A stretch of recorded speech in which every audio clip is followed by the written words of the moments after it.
judge gave me double life in 20, I mean, it made me stop and freeze right there. I was scared to death. But it didn't hit me until like 3 years later. I woke up one day and I realized that I was going to die in a penitentiary. What's the hardest part about being here? Family. I got a little niece that's 5 too. I was talking to her on the phone, and she was baking cookies that day. And I was playing with it. I said, you got something for me? Can I come over and get it? And her reaction, her immediate response to me was, no, you can't come over. You've been bad. You're in jail.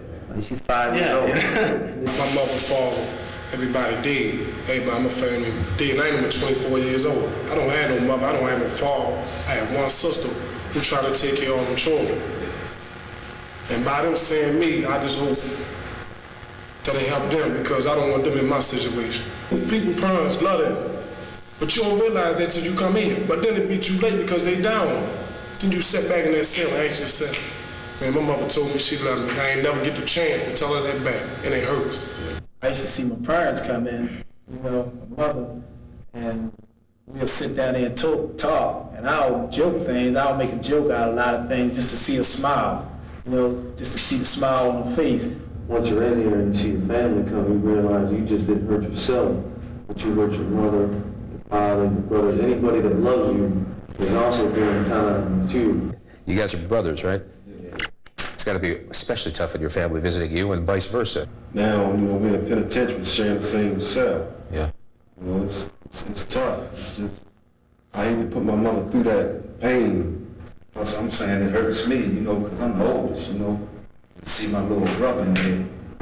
I'm quite a bit older than you guys, but it sounds to me like, for example, when I was growing up, sometimes you would hear, don't do as I do as I say. Yeah. But that doesn't work, is what you're saying. Yeah. Live by example and teach by example is what you're saying. That's like spooking the kids, I think parents need to spend more time with their kids, get to know their kids, and also explain life to their kids. Show your kids what drugs will do to you. Take them down to the hospital, show them a kid that's laying up on a respirator because he smoked crack. What kind of message would you guys give to these young people out here today, the ones who, if they keep on the same course they're going now, they're going to end up in here? If you're trying to help them, you want to steer them away from here, what would you say to them? If you're going to school, I would say you're on the right path. If you're not in school, I would say you're heading this way to where I'm sitting at. Go to school, get an education, because it is a better way than going out there on the corner selling drugs. I'm saying, well, you think you're tough now. I'm saying, when you come through these doors, you better not be faking like you're tough, because you're going to have to be tough. So if you're a kid, when you walk through this door, you better be a man. Once you come in here, you got to face reality. You can't hide behind drugs, you can't hide behind a pistol, and this is it. So I'm telling a lot of guys out there now, if you're in school, stay in school, get away from drugs. The guys who think you're square, whatever you walk away from, go ahead, man, because you won't be the ones that's going to be out there, but they're going to be in here with me. Them kids have got to look at themselves. They can't wait till they get put in one of them South Wing cells and do 8.5 months or a year on lockup or end up in Supermax to find themselves. They got to do that now. They got to look at themselves on the street now and decide who they want to be and what they want to be. There's people that are sticking on the books, the ones you're ignoring right now, they're the ones that are going to be successful. They're the ones that are going to own their own homes. They're going to have a family. Coming out and doing the right thing, trying to help your parents, that's being tough. It's nothing being tough about going out there selling drugs. It's easy. These kids have got to start thinking, man, stopping and thinking before they react. Right away, buddy says, let's go do this. They ain't even thinking. They say, let's go. They ain't stopping to think, well, what's going to happen if I get caught? Yeah, I look old now. I was 18 when I came in. I came in double death in 21. I'm done. I'm done booking. And when I was uptown, I was the man. I was the big guy. And like I said, it's not what it's about. So you jumping in there, you're gonna either die or you're gonna come here. If you come here, it ain't a joke. There's nothing good about this place. It's good that you get your college degree, you grow as a person, and you can reach back out there and maybe contribute a little bit, do things like this. But that's it. And that's what you want. That's your goal in life, to rise to the top of the dung heap in the penitentiary. Come on in.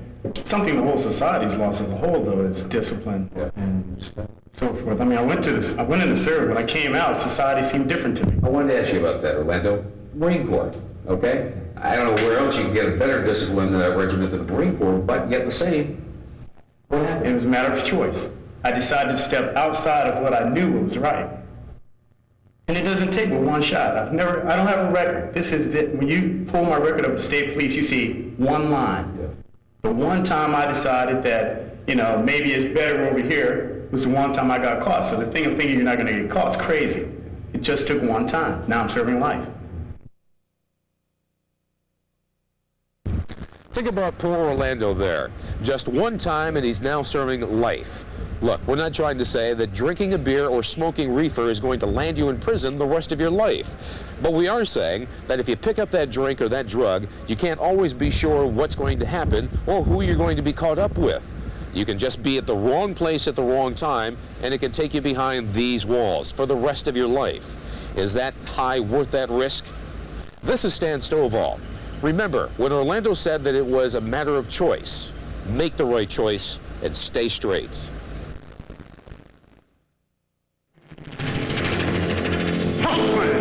Dollars and gold. This is how my story's told. At the age of 13, I was hard and mean, and that bitch young brother wanted drugs to see. Once I was standing on the corner in the sick and swear, offer me a job, I ain't working nowhere. I'm the dope man, kill all the face-head thriller. Some people say that I'm a half-crazed nigga. This is your life lies is a mile or mine, but you waved at me down, I bust fine. Got a single-face sicker, and I had to pull the trigger. The paper ran just another dope-fiend nigga. Out of the box, no longer calling the shots. Every day a young hustler is up, getting bop, bop, bop. Yeah, who else thrown in jail with no future life? This old tales to tell, I remember when you see I used to have. Sounds kind of funny, but don't dare. It's about your brain. Yeah. Don't let them put you insane. Years and years, they try to put me in pain. You do a crime, they would do you the same. They not playing, this is not no game. I stay strong, and I did my thing. How I did it, I will make this plain. Intelligence, because I use my brain. I'm not no animal, I don't need tame. You need knowledge to make this equal. I treat them bad, cause there's not no secret straight up and down. I love my people, they're black and green. The flags for me, yo. I teach and preach, so don't you fall asleep. Life in prison is not my kind of thing. I don't rape and celebrate, y'all know the case. So stop faking, you wasting my face. I face a good face, say the kids. It's contagious.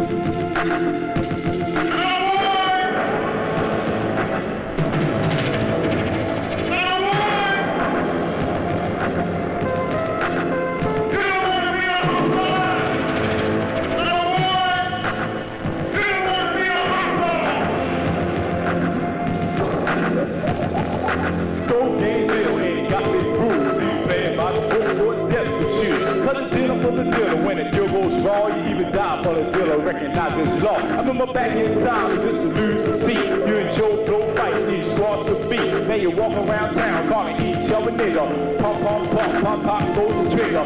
Nothing with me furious, Martin delirious. What the hell is going on? It's getting serious, brothers. We got to fight for our rights. Let us live our lives and all to unite. Our families, sisters, mothers, and brothers. This is how we draw down for your colors. Put the red right in, cause it's spinning. You can't get weak, you got to keep winning. Baker 31, you have several shots fired on the 4400 block of Park Heights. Make that a code 1, response 31. Next time you're mine.